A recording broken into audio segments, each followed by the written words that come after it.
وہ اس بات کی گواہی دیں گے، اور صرف والد محترم نہیں بلکہ دادا جان بھی مولانا غلام اللہ سے کس قدر پیار کیا کرتے تھے۔ ہمارا توحید کا بھی ایک رشتہ ہے، ہمارا اسلام کا بھی ایک رشتہ ہے، اور ہمارے مشترکات بھی ہیں۔ جس طرح اس ممبر سے، اسٹیج سے مولانا عطا اللہ بندیالوی دفاع صحابہ کے لیے آواز اٹھاتے ہیں، ہمارا بھی خون بڑھ جاتا ہے۔ جس طرح وہ دفاع ختم نبوت کے لیے آواز اٹھاتے ہیں، اللہ کے فضل و کرم سے ہم شانہ بہ شانہ، قدم بہ قدم ایک ہی صف میں، ایک ہی قبیلے میں ان باطل قوتوں کے خلاف کھڑے ہیں۔ اسی طرح میں مولانا حلیق الرحمان صاحب اور معزز جتنے بھی مہمان سٹیج پہ بیٹھے ہیں، سب کا فرداً شکر گزار ہوں کہ انہوں نے مجھے آپ سے ہم کلام ہونے کا موقع عنایت فرمایا۔ معزز سامعین گرامی قدر، یہ ممبر دلائل کا ممبر ہے، یہ سٹیج خطیب کا سٹیج بھی ہے، اور دلائل اور براہین کی الغار لیے ہوئے مولانا عطا اللہ بندیالوی صاحب کو آپ مختلف نکات پیش کرتے ہوئے سنتے ہیں۔ آج چند باتیں انہی کی بات کو آگے بڑھاتے ہوئے آپ کے سامنے رکھنی ہے۔ آج دکھ اور افسوس کی بات ہے کہ ہماری جو نئی نسل ہے، جو یونیورسٹیز اور کالجز میں پڑھتی ہے، وہ ہم سے یہ سوال کرتی ہے کہ یہ مرزا غلام احمد قادیانی ایک مذہب کا نبی ہے، آپ اس کے خلاف کس طرح کے الفاظ بولتے ہیں؟ آپ اس کو دجال کہتے ہیں، آپ اس کو کذاب کہتے ہیں، وہ ایک امت کا نبی ہے، کچھ الفاظ کو نرم کیا کیجیے۔ میرے بھائیوں، یہ مغالطہ، یہ فلسفہ دکھ کی بات ہے کہ ہمیں نوجوان نسل کو سمجھانا پڑ رہا ہے۔ اللہ رب العزت نے ابھی قرآن پاک کی ابتدا ہی کے اندر متقیوں کی ایک صفت بیان کی ہے، والذین یؤمنون بما انزل الیک وما انزل من قبلک۔ کتنے افسوس کی بات ہے، آج ہمیں یہ دلائل نوجوان نسل کے سامنے رکھنے پڑ رہے ہیں۔ قرآن کی ابتدا ہی میں، سورۃ بقرہ کے شروع ہی میں اللہ نے متقیوں کی ایک صفت بیان کی ہے، سب نے یاد رکھنی ہے۔ وہ صفت کیا ہے؟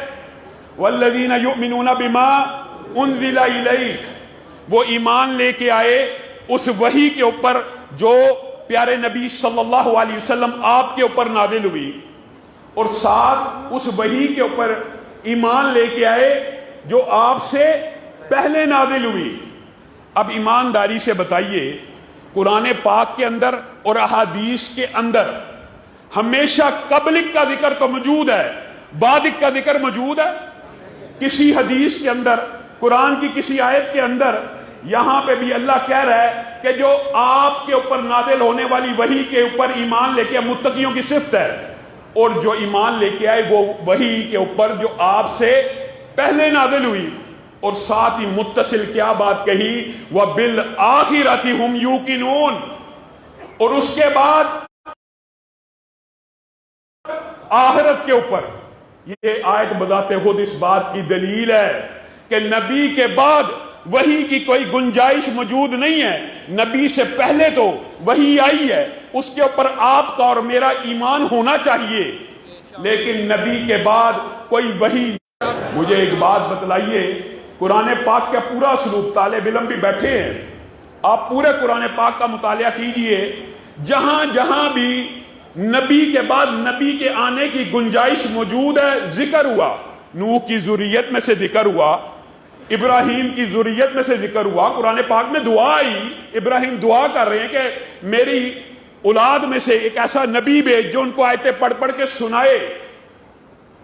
اسی طرح وَمُبَشِّرًا بِرَسُولٍ يَأْتِي مِن بَعْدِ اسْمُهُ احمد، حضرت عیسیٰ کے بعد بھی نبوت کی گنجائش موجود تھی، تو قرآن پاک میں آ گیا کہ ایک نبی آئے گا جس کا نام احمد ہوگا۔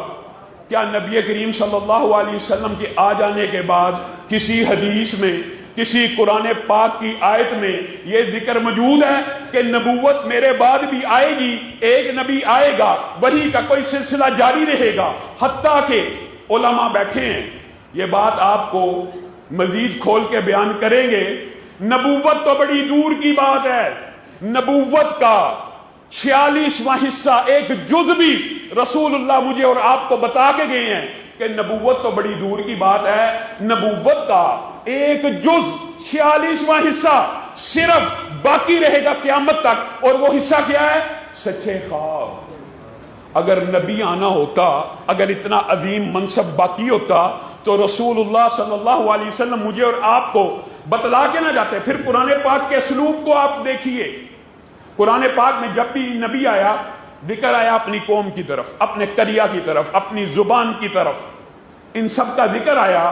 لیکن جب آمینہ کے لال کی باری آئی تو یہ اعلان ہوا، آپ گوروں کے بڑے بن کے نہیں آئے، آپ کالوں کے بڑے بن کے نہیں آئے، آپ سرخوں کے بڑے بن کے نہیں آئے، آپ سفیدوں کے بڑے بن کے نہیں آئے، بلکہ آج وہ آیا ہے جو سارے زمانوں کا امام بن کے آیا ہے اور سارے جہانوں کا امام بن کے آیا ہے۔ قُلْ يَا أَيُّهَا النَّاسُ إِنِّي رَسُولُ اللَّهِ إِلَيْكُمْ جَمِيعًا، پوری انسانیت کے لیے اب اگر کوئی نبی ہے تو وہ نبی کریم صلی اللہ علیہ وسلم ہے۔ الْيَوْمَ اکملت لکم دینکم واتممت علیکم نعمتی، یہ آیت کس کے لیے ہے؟ یہ آیت کے اوپر جھوٹی نبوتوں کے جو مدعی ہیں، جو ان کے پیروکار ہیں، غور نہیں کرتے۔ الیوم اکملت، دین مکمل ہو گیا۔ ایک گلاس بھرا ہو پانی کا، اس کے اندر ایک قطرہ بھی اور ڈالو گے، پانی کا گلاس چھلک جائے گا۔ دین کے اندر تم کہتے ہو پورے نبی کی گنجائش موجود ہے، معاذ اللہ۔ اللہ کہہ رہے ہیں الیوم اکملت لکم دینکم، تمہارا پورے کا پورا دین مکمل ہو گیا۔ میرے بھائیوں، شرح صدر کے ساتھ آپ کا اور میرا یہ عقیدہ ہونا چاہیے، اور مولانا عطا اللہ بندیالوی آپ کو رب کی توحید کی طرف دعوت دیتے رہتے ہیں۔ ہمارا یہ عقیدہ ہونا چاہیے جس طرح رب کی ذات اور رب کی صفات لا شریک ہیں، اسی طرح نبی کی نبوت بھی لا شریک ہے۔ نبی کی نبوت میں بھی کوئی شریک نہیں ہو سکتا۔ ما کان محمد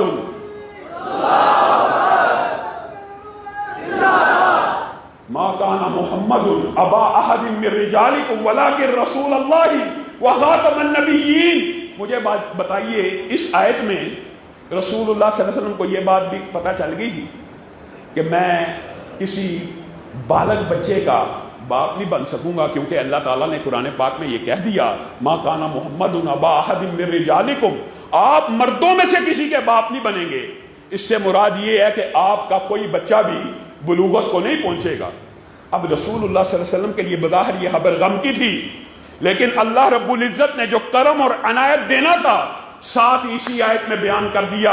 کہا آپ مردوں میں سے کسی کے باپ تو نہیں بنیں گے، لیکن آپ کے سر کے اوپر ختم نبوت کا ایسا تاج رکھا جائے گا کہ آپ سید ولد آدم بن جائیں گے، آپ فخر انسانیت بن جائیں گے۔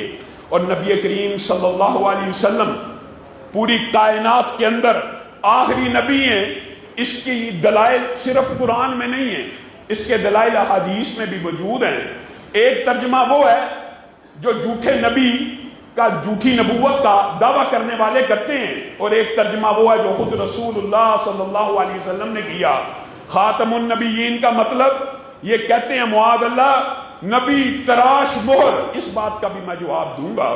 اور ایک ترجمہ وہ ہے جو رسول اللہ صلی اللہ علیہ وسلم نے کیا، ان مثلی و مثل الانبیاء من قبلی کمثلی رجل بنا بیتا فاجملہ واحسنہ، میری اور میرے سابقہ انبیاء کی مثال ایسی ہے اس بندے کی طرح کہ جس نے گھر بنایا اور اس کو بڑا خوبصورتی سے مزین کیا، اس کو آراستہ اور پراستہ کیا، الا موضع لبنہ، لیکن ایک اینٹ چھوڑ دی۔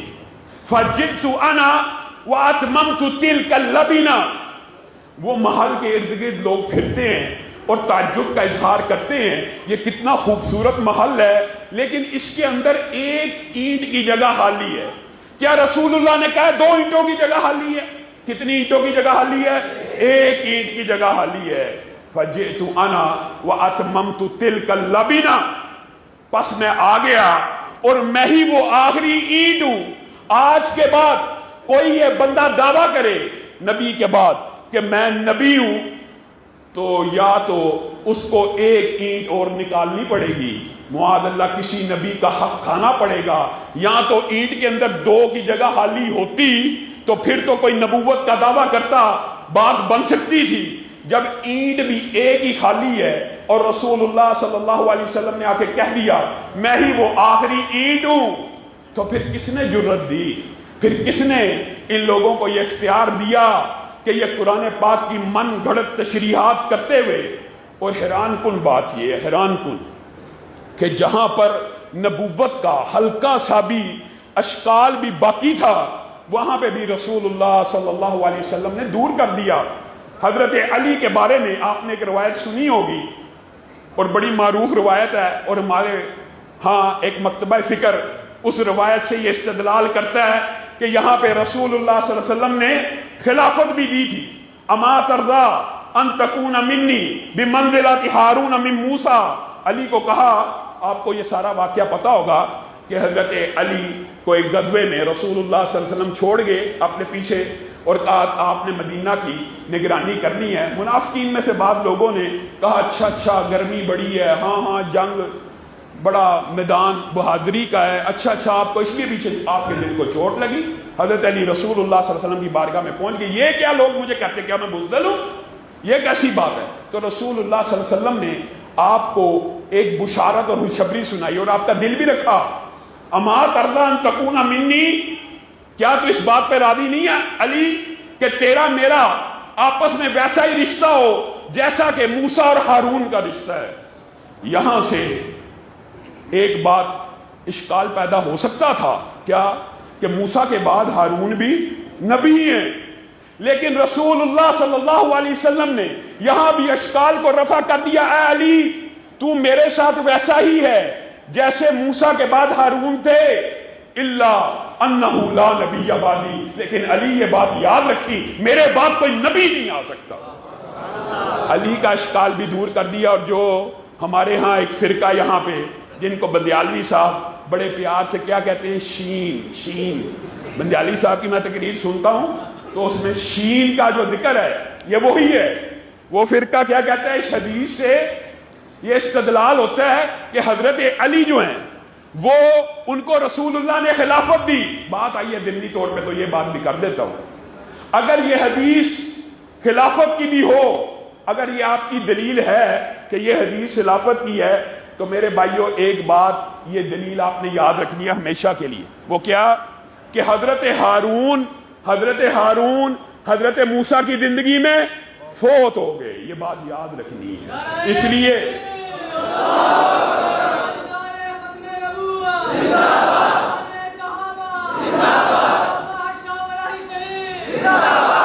اگر حضرت موسیٰ کے دور میں ہی حضرت ہارون فوت ہو گیا تو یہ خلافت کی دلیل کیسے ہو سکتی ہے؟ خیر یہ تو ایک لمبی چوڑی بات ہے، اور مولانا اس حوالے سے اکثر آپ لوگوں کو محظوظ کرتے رہتے ہیں۔ میرے بھائیوں یہ جو نبوت ہے یہ ایک ایسا منصب ہے کہ اگر کوئی بندہ رسول اللہ صلی اللہ علیہ وسلم کے بعد یہ دعویٰ کرے کہ میرے اوپر وحی اتری ہے، من اظلم ممن افترى علی اللہ کذبا او قال اوحی الی ولم یوحى الیہ شیء، اللہ کہتا ہے اس سے بڑھ کر ظالم کون ہے جو اللہ پہ جھوٹ باندھتا ہے اور کہتا ہے کہ میرے پر وحی نازل ہوئی اور اللہ تعالیٰ نے اس کے اوپر وحی نازل نہیں کی ہوئی۔ اب وہ جو ہمارے بھائی کالجوں اور یونیورسٹیوں کے کہتے ہیں کہ آپ ان کے ساتھ اتنا سخت رویہ کیوں اپناتے ہیں، آپ کی بات میں نرمی کیوں نہیں ہوتی؟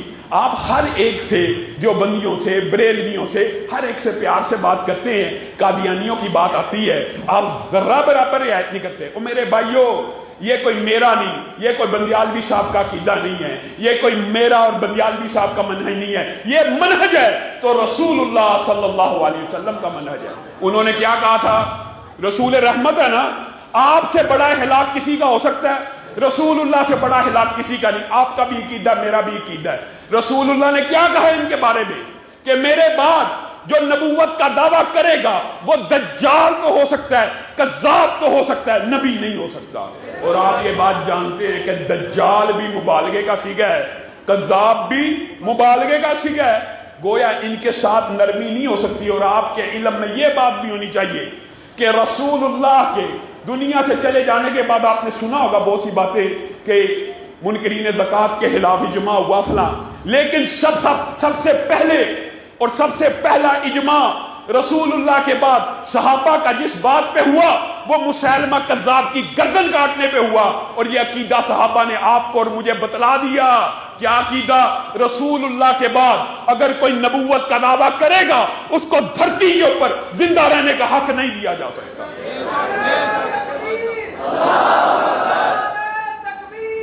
لیکن یہ بات بھی سمجھنے کی ضرورت ہے میرے بھائیوں، یہ حق آپ نے اور میں نے اپنے ہاتھ سے استعمال نہیں کرنا، یہ حق اسلامی ریاست کا ہے کہ کوئی بھی نبوت کا دعویٰ کرے اس کی گردن کو تن سے جدا کرے، اور صرف اس کی گردن کو تن سے جدا نہیں کرنا، یہ بھی اسلامی ریاست کا فرید ہے کہ ان مرتدوں کو بھی یا جلا وطن کریں یا تحقیق کر دیں۔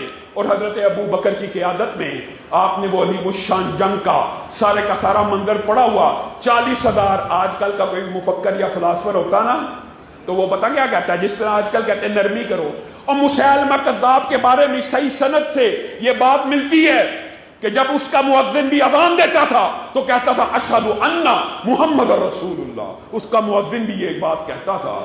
آج کل کا کوئی مفکر ہوتا ہے یار وہ تو رسول اللہ کا رسول مانتے ہیں، یار یہ احمدی تو قادیانی مردئی بے ایمان، یہ تو رسول اللہ کا رسول مانتے ہیں، یہ وہی فلسفہ ہے۔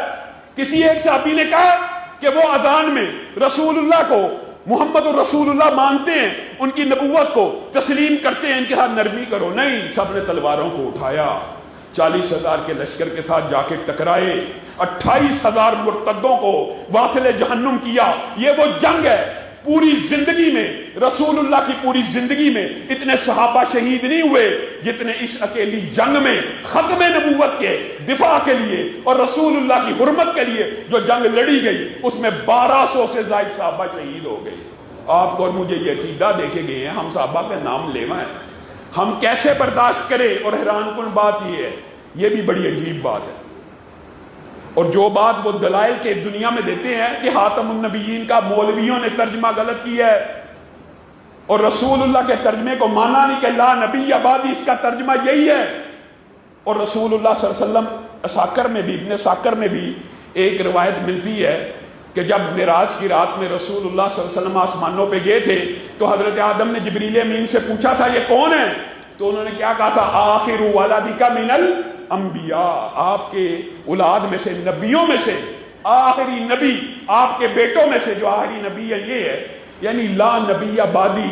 وہ کہتے ہیں قرآن پاک کی اس آیت کا ترجمہ نہیں ہے۔ اچھا یہ آپ کا ترجمہ کیا ہے؟ یہ دلیل بھی آپ نے آج کے بعد یاد رکھنی ہے۔ خاتم النبیین کا ترجمہ نبی تراش مہر، ایسی مہر جو نبیوں کو تراشتی ہو۔ آپ نے ان سے صرف 2 سوالات کرنے ہیں، وہ کیا کہ مرزا غلام احمد قادیانی سے پہلے رسول اللہ سے لے کر مرزا غلام احمد قادیانی تک کیا کوئی نبی آیا درمیان میں جس کے اوپر آپ ایمان لاتے ہیں؟ کہیں گے نہیں۔ اب مرزا غلام احمد قادیانی سے لے کر قیامت تک آپ کے ہاں خلافت ہے یا نبوت بھی چلتی رہے گی؟ وہ کیا کہیں گے؟ خلافت چلے گی، نبوت نہیں چلے گی۔ اگر تو ترجمہ ان کا بھی مان لیا جائے تو بھی غلط ہے۔ کیوں؟ لفظ کیا خاتم النبیین، اور نبی جمع ہے، اور بندیالوی صاحب آپ کو بتا چکے ہیں عربی میں جمع کم از کم کہاں سے شروع ہوتی ہے؟ 3 سے۔ 2 کے لیے الگ ڈائی ہے، یہ 3 سے۔ اگر تو اس کا ترجمہ نبی تراش مہر ہے تو ساری دنیا کے قادیانی مل جائیں اور 3 نبی ثابت کر کے دکھائیں جن کے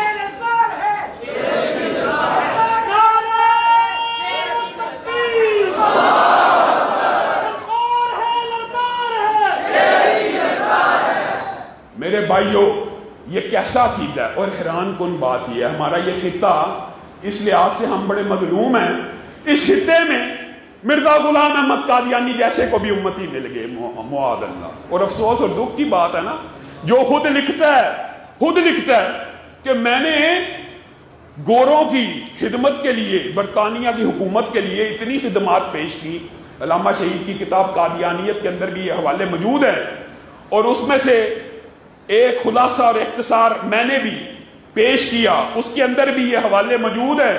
کہتا ہے میں نے جہاد کے انکار کے اوپر اور گوروں کی خدمات کے اوپر اتنی کتابیں لکھی کہ پوری الماریاں بھر جائیں۔ یہ اس کے لیے باعث فخر بات ہے۔ اور حیران کن بات یہ ہے کہ ایک بات یاد رکھیے، جس نے بھی اس سے پہلے نبوت کا دعویٰ کیا یا اس کے بعد کیا نا، وہ ایول جینیس ہوتا ہے، یعنی وہ ذہین ضرور ہوتا ہے چاہے شیطانی ذہانت ہو، جس کو ہم کہتے ہیں ایول جینیس. اور یہ بندہ ایسا غبی ہے، ایسا احمق ہے کہ انتہائی احمق اور انتہائی نالائق ہونے کے باوجود پیسوں کی فراوانی کی وجہ سے، انگریز کی پشت پناہی کی وجہ سے اس کو امتی میسر آگے، حتیٰ کہ ایسے ایسے ذہین نبوت کا دعویٰ کرنے والے گزرے ہیں. بات آئی ہے ضمنی طور پہ تو میں آپ کو بتائے دیتا ہوں کہ ایک بندہ ایسا گزرا، اس نے اپنا نام لا رکھ لیا، لا. اور جب اس کا نام مشہور ہو گیا نا، اس نے کہا یہ جو حدیث ہے نا اس میں راوی کو غلطی لگی ہے، لا نبی آبادی نہیں ہے بلکہ کیا ہے، لا نبی بعدی ہے. مبتدا خبر بنا دی اور کہا یہ خبر ہے کہ لا نامی نبی آئے گا. پہلے اپنا نام لا مشہور کیا اور کیا کہا، لا نبی بعدی حدیث تھی، یہ راوی نے غلطی کی، یہ لا نبی بعدی کا تھی، میں ہی وہ لا ہوں. اسی طرح ایک شخص آپ نے پڑھا ہوگا خلیفہ ہارون الرشید کے دور میں، ایک بندے نوح نامی بندے نے دعویٰ نبوت کیا. اس سے پوچھا گیا تیرے پاس کیا دلیل ہے نبوت کی؟ تو علماء نے اس وقت ایک فتویٰ دیا تھا، سبحان اللہ، قربان جائیں، کہ جھوٹے نبی سے کوئی اگر دلیل بھی مانگے گا تو وہ بھی مرتد ہو جائے گا. لیکن صرف مناظرانہ انداز میں کسی کو بات سمجھانے کے لیے ان سے دلائل پوچھے گے کہ تو جو کہتا ہے میں نبی ہوں، کہا وہ قرآن پاک کی جو آیت ہے نا کہ 50 برس کم 1000 نوح دنیا میں رہے تو وہ باقی 50 برس میں پورے کرنے آ گئے. ایک عورت تھی ایول جینیس اسی طرح کہنے لگی کہ لا نبی آبادی تو ہے، لا نبیت آبادی تو نہیں ہے نا. تو میں عورت ہوں، اور کہنے کا مطلب یہ ہے کہ ذہین لوگوں نے نبوت کے دعوے کیے، ایول جینیس. اور یہ ایسا غبی ہے، اپنی طرف سے نہیں کہہ رہا، ایک حوالہ ذمہ داری ہے میری اور میرے نائبین مولانا ارشد بیگم کوٹی سمیع اللہ شاہد، حتیٰ کہ بندیالوی صاحب بھی ذمہ دار ہیں حوالہ دینے کے. یہ کہتا ہے کہ ماشاءاللہ اپنے بارے میں خود بیان کر رہا ہے کہ میں ایک جیب میں گڑ کا ڈیلا رکھ لیتا تھا اور ایک جیب میں مٹی کا ڈیلا رکھ لیتا تھا، اور مٹی کے ڈیلے سے استنجا کیا کرتا تھا، اور جب واپس جا رہا ہوتا تھا تو کئی مرتبہ گڑ کی جگہ مٹی کا ڈیلا منہ میں ڈال لیتا تھا. بتائیے، یہ اس کی کل عقل ہے. کہتا ہے جب میری شادی ہوئی تو میں شادی کے قابل نہیں تھا، لیکن ابھی 6 مہینے نہیں تھے گزرے کہ بچہ پیدا ہو گیا. علامہ شہید نے اس بات کا جواب دیا تھا اور کہنے لگا یہ میرا معجزہ ہے، ابھی 5 ماہ نہیں تھے گزرے بچہ پیدا ہو گیا، اور جب میری شادی ہوئی میں شادی کے قابل نہیں تھا، یہ میرا معجزہ ہے. اس سے معجزے پوچھے گئے، اس نے کہا سارے نبیوں کے معجزے ایک طرف، مجھ اکیلے کے 50,000 معجزات ہیں، ان میں سے ایک معجزہ یہ بھی ہے.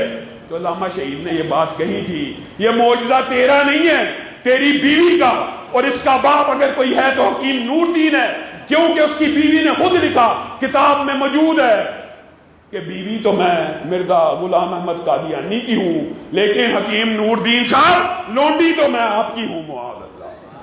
یہ وہ نبی ہے؟ کیا یہ خاندان، کیا اس طرح کا خاندان، کیا یہ نبیوں کی خصائل ہوتے ہیں؟ پھر کیسا بدزبان آدمی ہے. کہتا ہے ہر بندے نے میری نبوت کا یقین کیا سوائے معاذ اللہ طوائفوں کے، اور وہ جو لفظ ہیں جو ہم سٹیج پہ کہہ ہی نہیں سکتے، بدکارہ عورتوں کے علاوہ، اور گندا لفظ یوز کر کے کہتا ہے طوائفوں اور فلانی اور فلانیوں کے بچوں نے صرف میری نبوت کا انکار کیا. بندہ اس کا عقل سے پوچھے، نبوت کا انکار تو میں اور تو کر رہے ہیں، اس میں اس ماں کا کیا قصور ہے؟ یہ کیسا بد عقل آدمی ہے. اور اس نے گستاخی کی بھی کوئی قبیل نہیں چھوڑی. معاذ اللہ حیران رہ جائے، اویئرنیس نہیں ہے، لوگوں کو پتہ نہیں ہے. کہتا ہے میری شہر ہر وقت کربلا میں ہے، اور حسین جیسے 100 معاذ اللہ میں اپنے گریبان میں لیے پھرتا ہوں. تم مردہ علی کی کیا بات کرتے ہو؟ میں زندہ علی تمہارے اندر موجود ہوں. پھر اس بدبخت نے حضرت فاطمہ کی ایسی توہین کی ہے. کیا کہتا ہے بک بک کرتے ہوئے کہ حضرت فاطمہ نے مجھے اپنے قریب کیا، مجھے اپنے قریب کیا، یہاں تک کہ میرے سر کو اپنی ران پہ رکھا، اور بدبخت نے حرزہ سرائی کرتے ہوئے کہا اور حضرت فاطمہ نے مجھے سب کچھ سکھا دیا. یہ ملعون آدمی اس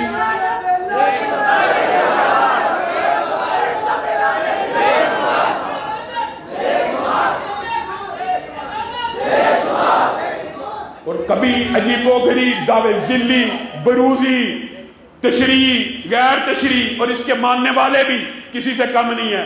کوئی رحم کے اور کوئی مداحنت کے جذبات آپ کے اور میرے درمیان دلوں کے اندر یہ سیکولر لوگوں کے پراپوگنڈے سے نہیں آنے چاہیے. کیا کہتے ہیں؟ معاذ اللہ، محمد پھر اتر آئے ہیں ہم میں، معاذ اللہ، اور پہلے سے بڑھ کے ہیں اپنی شام میں. محمد دیکھنے ہو جس نے اکبر، غلام احمد لانتی کو دیکھ لے قادیاں میں. یہ بات ہے کرنے والی. تم کہتے ہو اس سے نرمی رکھی جائے.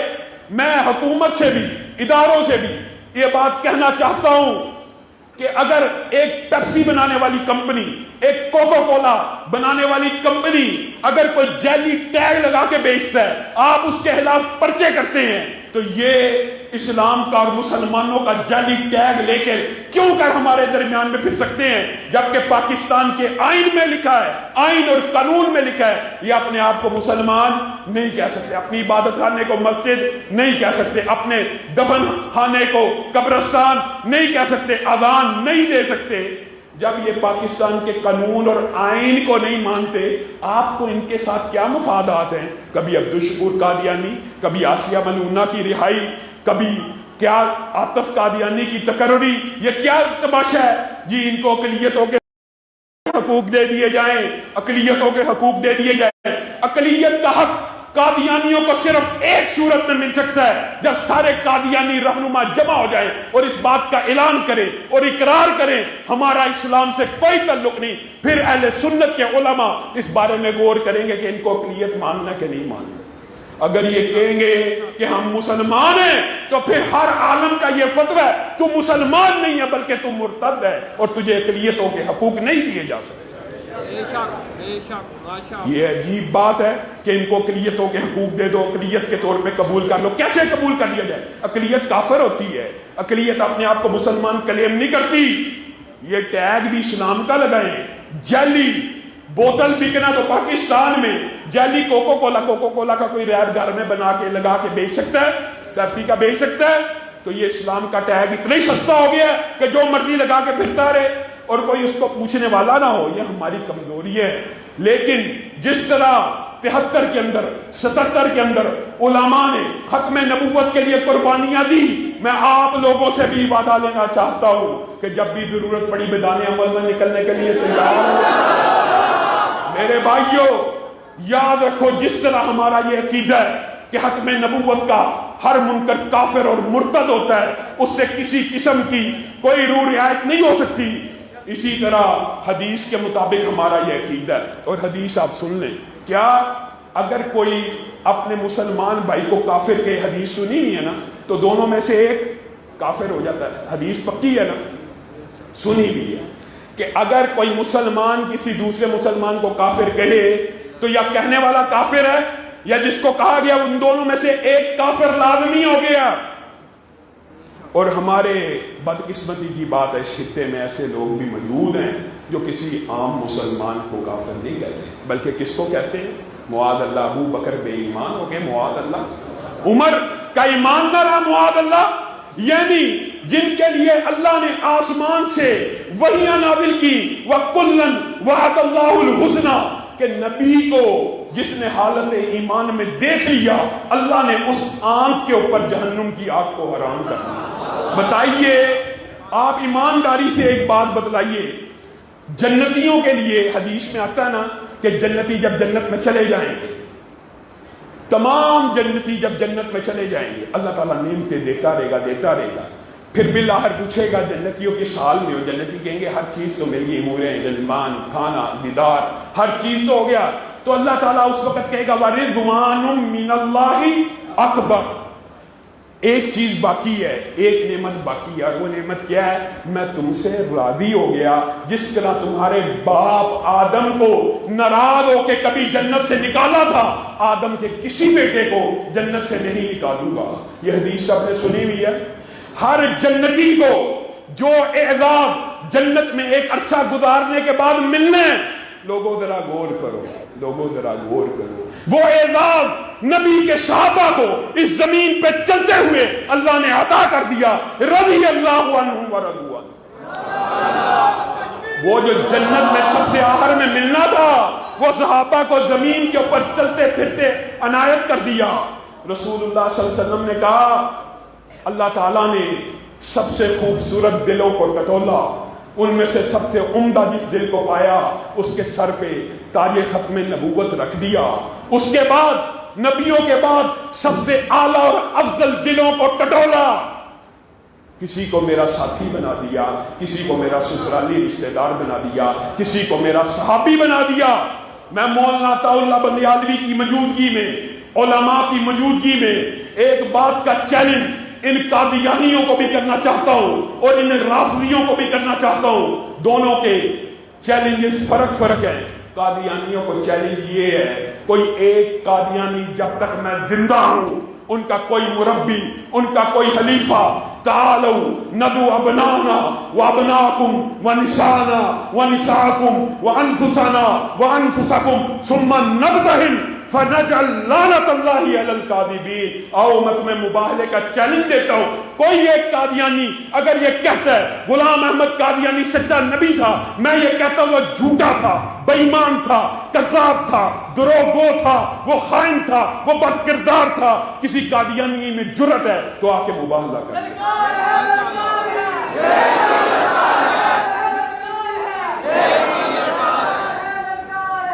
اسی طرح میں رافضیوں میں سے ان بدماشوں کو یہ چیلنج دینا چاہتا ہوں جو ابو بکر سے لے کر امیر معاویہ تک کسی صحابی کو جہنمی سمجھتے ہیں۔ میں یہاں پہ اعلان کرتا ہوں کہ نبی کا ہر صحابی جنتی ہے، ابو بکر سے لے کے معاویہ تک ہر صحابی جنتی ہے۔ آ جاؤ، کسی کے اندر جرأت ہے میں مباہلہ کرنے کے لیے تیار ہوں، اور میرے ساتھی اور رفقا یہاں پہ بیٹھے ہیں، میں چلا بھی جاؤں گا، اس بات کے گواہ موجود ہیں۔ کسی رافضی میں، کسی قادیانی میں جرأت ہے تو ہمارے مباہلے کا چیلنج قبول کر لیں۔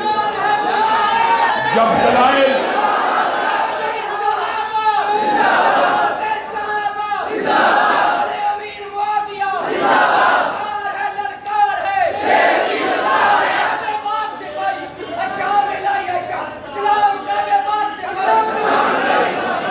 مجھے ایک بات بتلائیے، کیا ابو بکر کی صدیق کی صداقت کی جنگ لڑنے کے لیے تیار ہیں؟